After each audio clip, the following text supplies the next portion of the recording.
ಮಂಡ್ಯ ಜಿಲ್ಲೆ ನಾಗಮಂಗಲ ಗಲಭೆಯನ್ನು ಖಂಡಿಸಿದ್ದು ಎಲ್ಲ ಹಿಂದೂಗಳಿಗೂ ನಮ್ಮ ಸರ್ಕಾರ ರಕ್ಷಣೆ ಕೊಡುವುದಾಗಿ ಸಚಿವ ಡಿ. ಸುಧಾಕರ್ ಪ್ರತಿಕ್ರಿಯೆ ನೀಡಿದ್ದಾರೆ. ಚಿತ್ರದುರ್ಗದಲ್ಲಿ ಅವರು ಮಾತನಾಡಿದ್ದು, ಗಣೇಶನ ವಿಸರ್ಜನೆ ವೇಳೆ ಗಲಭೆ ನಡೆದು ಕಲ್ಲು ತೂರಾಟ ನಡೆಸಿ ಪೆಟ್ರೋಲ್ ಬಾಂಬ್ ಸಿಡಿಸಿ ಅಪಾರ ಪ್ರಮಾಣದ ನಷ್ಟ ಉಂಟಾಗಿದೆ. ಈ ಬಗ್ಗೆ ಸರ್ಕಾರ ಸೂಕ್ತ ತನಿಖೆ ನಡೆಸಿ ಗಲಭೆ ಸೃಷ್ಟಿ ಮಾಡಿದವರ ವಿರುದ್ಧ ಶಿಸ್ತು ಕ್ರಮಕ್ಕೆ ಮುಂದಾಗಲಿದೆ. ಇನ್ನು ಮುಖ್ಯಮಂತ್ರಿಗಳು ಸರ್ಕಾರ ಈ ಘಟನೆಯನ್ನು ತೀವ್ರವಾಗಿ ಖಂಡಿಸಿದ್ದು, ಪೊಲೀಸ್ ಇಲಾಖೆ ಕೂಡ ಘಟನೆಯನ್ನು ಹತೋಟಿಗೆ ತಂದಿದೆ. ಇನ್ನು ತಪ್ಪಿತಸ್ಥರು ಯಾರೇ ಆಗಿದ್ದರೂ ನಿರ್ದಾಕ್ಷಿಣ್ಯವಾಗಿ ಕ್ರಮ ಕೈಗೊಳ್ಳುವುದಾಗಿ ಸಚಿವ ಡಿ. ಸುಧಾಕರ್ ಪ್ರತಿಕ್ರಿಯಿಸಿದ್ದಾರೆ. ಇನ್ನು ಸಿದ್ದರಾಮಯ್ಯ ಪರ ತೀರ್ಪು ಬರುವ ವಿಶ್ವಾಸ ನಮಗಿದೆ. ಮುಂದಿನ ದಿನಗಳಲ್ಲೂ ಕೂಡ ಸಿದ್ದರಾಮಯ್ಯ ಅವರೇ ನಮ್ಮ ಮುಖ್ಯಮಂತ್ರಿಯಾಗಿ ಮುಂದುವರಿಯಲಿದ್ದಾರೆ. ಸರ್ಕಾರದ ಎಲ್ಲ ಶಾಸಕರು ಕೂಡ ಸಿದ್ದರಾಮಯ್ಯ ಪರ ಇದ್ದು, ಸಿದ್ದರಾಮಯ್ಯ ಅವರೇ ನಮ್ಮ ಮುಖ್ಯಮಂತ್ರಿ ಎಂದು ಮತ್ತೊಮ್ಮೆ ಸಚಿವ ಡಿ. ಸುಧಾಕರ್ ಸ್ಪಷ್ಟನೆ ಕೊಟ್ಟಿದ್ದು, ಎಲ್ಲ ಹಿಂದೂಗಳಿಗೂ ರಕ್ಷಣೆ ಕೊಡಲು ನಮ್ಮ ಸರ್ಕಾರ ಬದ್ಧವಾಗಿದೆ ಎಂದು ಡಿ. ಸುಧಾಕರ್ ಪ್ರತಿಕ್ರಿಯೆ ನೀಡಿದ್ದಾರೆ.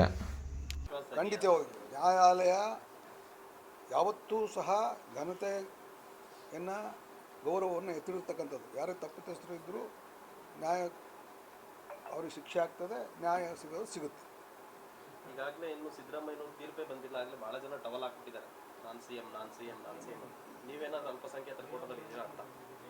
ಸಿದ್ದರಾಮಯ್ಯನವರು ಅವರೇ ಮುಖ್ಯಮಂತ್ರಿಗಳಾಗಿ ಮುಂದುವರಿತಾರೆ.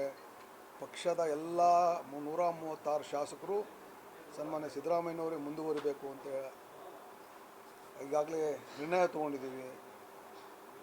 ಸಚಿವ ಸಂಪುಟದ ಎಲ್ಲ ಸಚಿವರು ಸಹ ಸಿದ್ದರಾಮಯ್ಯನವರೇ ಮುಂದುವರಿಬೇಕು ಅನ್ನೋದು ಅಭಿಲಾಷೆ ಇದೆ.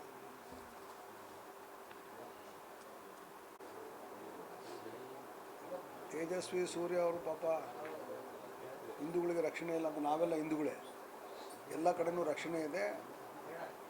ಈ ಸರ್ಕಾರ ಜಾತ್ಯತೀತವಾಗಿ ಎಲ್ಲ ವರ್ಗಗಳಿಗೆ ನ್ಯಾಯ ಕೊಡ್ತಕ್ಕಂಥ ಕೆಲಸವನ್ನು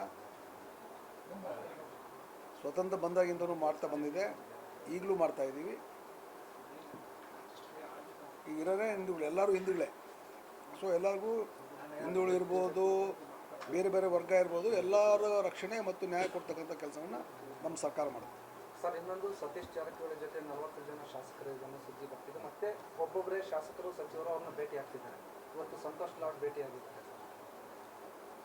ಪಕ್ಷದ 136 ಶಾಸಕರು ಕೂಡ ಪಕ್ಷದ ಪರವಾಗಿ ಗಟ್ಟಿಯಾಗಿ ನಿಂತ್ಕೊಂಡಿದ್ದಾರೆ. ಯಾರು ಮಾತಾಡಬಾರ್ದು, ಮಂತ್ರಿಗಳ ಮೇಲೆ ಎಲ್ಲರೂ ಹೋಗ್ತಿರ್ತಾರೆ. ಅಲ್ಲ, ಅದ್ರಲ್ಲಿ ಗುಂಪಾರಿಗೆ ಅಂತ ನೀವ್ಯಾಕೆ ಹೇಳ್ತೀರಿ? ಸಿಎಂ ಸತೀಶ್ ಜಾರಕಿಹೊಳಿ ಅನ್ನೋದು ನಾನು ಏನು ಹೇಳ್ತೀನಿ, ಈಗಾಗಲೇ ಹೇಳಿದೆ, 136 ಜನ ಸಿದ್ದರಾಮಯ್ಯ ಸಾಹೇಬ್ರನ್ನ ಮುಖ್ಯಮಂತ್ರಿ ಆಗಬೇಕು ಅಂತ, ಕಂಟಿನ್ಯೂ ಆಗಬೇಕು ಅಂತ ನಿರ್ಣಯ ತೊಗೊಂಡಿದ್ದಾರೆ. ಕ್ಯಾಬಿನೆಟ್ ಕೂಡ ಎಲ್ಲ ಸಚಿವರದ್ದು ಅದೇ ಅಭಿಪ್ರಾಯ ಇದೆ. ಯಾರಾದರೂ ಹೋಗಿ ಶಾಸಕರು ಮಂತ್ರಿಗಳಂತ ಕೂತ್ಕೊಂಡು ಮಾತಾಡೋದು ತಪ್ಪ? ಓಕೆ.